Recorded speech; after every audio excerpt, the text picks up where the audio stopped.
بسم الله الرحمن الرحيم نحمده ونصلي على رسوله الكريم أما بعد. It was the noble habit of Rasulullah Sallallahu, Alayhi Wasallam that after the Fajr prayer he used to turn and face his companions and ask them, did any of you see any dream last night? If anyone saw a dream, he would relate it to him and he would give some interpretation. As was his habit, he once asked them if any one of them had seen any dream. They all said that they had not seen any dream. He then said, I saw a dream last night that two people came to me, took hold of my hand and led me towards a sacred place. I saw a man sitting and another standing with pincers in his hand. He was tearing open the sitting man's cheek until it reached his neck.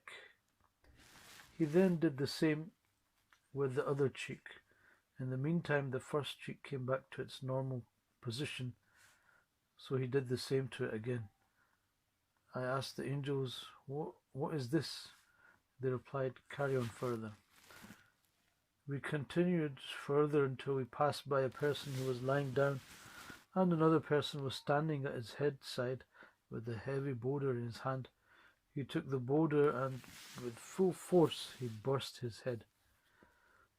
Once the boulder struck him, it fell and rolled away to a far distance. When he went to pick it up, that boulder, and by the time that he returned, the person's head became normal again, so he burst it again. I asked them, what is this? They replied, carry on further.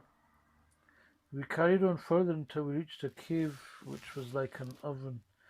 It was very wide at the bottom and very narrow on the top. A fire was burning in it, and it was filled with many naked men and women. When the flames rose, all of them rose with it until they were about to fall out. When the flames subsided, they all went down with it. I asked them, what is this? They both replied, carry on further. We proceeded further until we reached a river of blood. A person was sitting in the center of the river, and on the bank another man was standing with many boulders in front of him. The man in the center walked towards the bank, and when he was about to come out, the person on the bank threw a boulder on his face with such force that he returned to his original place in the center. When he tried to come out again, he threw a boulder at him and sent him back. I asked them, what is this? They replied, carry on further. We proceeded further until we reached a green and luscious garden. There was a huge tree, and under it was an old man and many children. Near the tree there was another man sitting.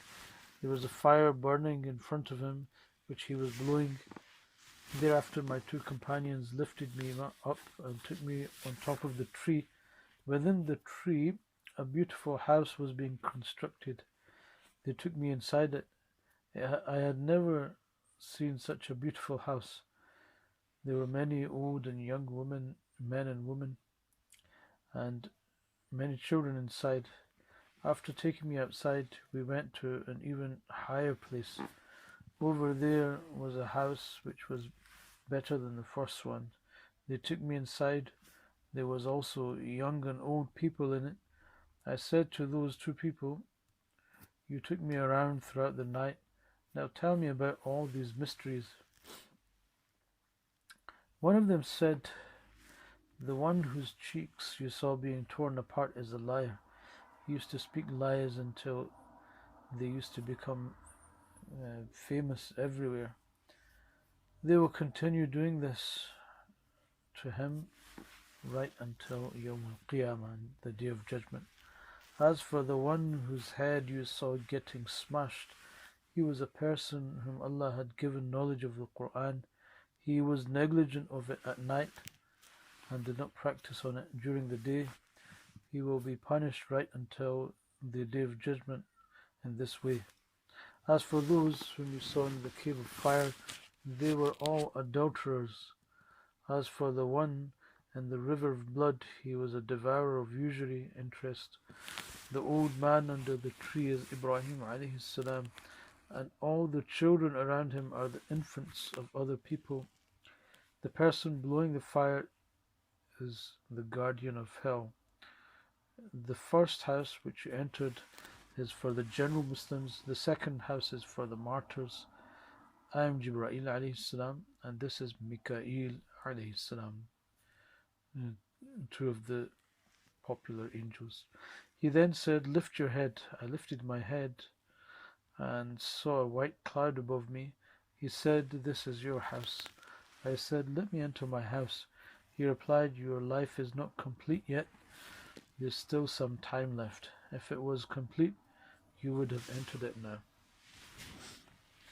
So this was one of the dreams of our beloved Master Muhammad Sallallahu, Alayhi Wasallam, and the lessons we learn from it are clear.